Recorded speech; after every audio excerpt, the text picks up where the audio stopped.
दोस्तों, बहुत से लोग कहते हैं कि मेरी कुंडलिनी जागृत है या जाग रही है।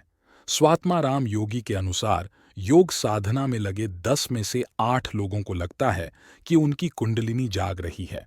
लेकिन क्या यह सच है? इस विषय में की गई खोज जो यह बताती है कि ज्यादातर दावे खोखले ही हैं, लेकिन वे गलत भी नहीं हैं। योग विद्या केंद्र अनुराधापुर में शोध प्रयोग और अनुसंधान कर रहे योगी का कहना है कि जिन्हें कुंडलिनी जागरण का अनुभव होता है, वह सही इस मायने में है कि साधना के दौरान सचमुच ऐसा लगता है। कुछ लोग साधना करने का अभिनय करते या आधे अधूरे मन से इस मार्ग पर चलते हैं। वे भी इस तरह के अनुभवों का दावा करने लगते हैं, लेकिन कई साधकों को अनुभूति होती है, पर वह प्रतीति मायावी ही होती है।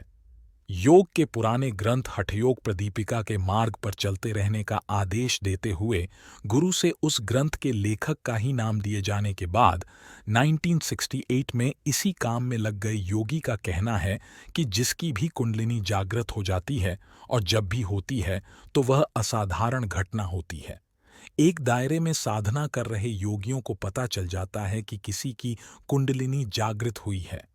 उस समय योगियों को आकाश में बिजली कौंधने और मेघों के गरजने जैसी अनुभूति होती है। अनुभूति के दायरे का विस्तार इस बात पर निर्भर है कि वहां का क्षेत्र कितना बड़ा है, यानी कितने साधक साधना का अभ्यास कर रहे हैं।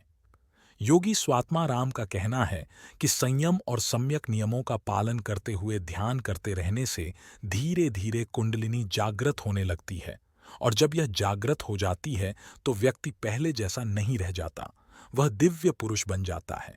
जब कुंडलिनी जागृत होने लगती है तो पहले व्यक्ति को उसके मूलाधार चक्र में स्पंदन का अनुभव होने लगता है। फिर वह कुंडलिनी तेजी से ऊपर उठती है और किसी एक चक्र पर जाकर रुकती है, उसके बाद फिर ऊपर उठने लग जाती है। जिस चक्र पर जाकर वह रुकती है, उसको वह उससे नीचे के चक्रों में स्थित नकारात्मक ऊर्जा को हमेशा के लिए नष्ट कर चक्र को स्वस्थ और स्वच्छ कर देती है। संत ज्ञानेश्वर ने ओबी छंदों में लिखी गीता पर अपनी टीका ज्ञानेश्वरी में इस विषय पर विशद प्रकाश डाला है। उन लक्षणों को आधिकारिक प्रमाण बताते हुए स्वात्माराम योगी ने कहा है कि अपने आसपास जब भी कोई कुंडलिनी जागने का दावा करता या आश्वासन देता दिखाई दे तो यकायक मान नहीं लेना चाहिए। एक सूत्र याद रखें कि अनुभव जितना भी गहन होगा, उतने ही श्रम और साधन की जरूरत महसूस करेगा। तो आज हमने कुंडलिनी जागरण से जुड़ा यह रहस्य के बारे में जाना। अगर आपको वीडियो पसंद आया तो हमारे चैनल थ्योरी ब्रेकर को like, comment, share and subscribe करें।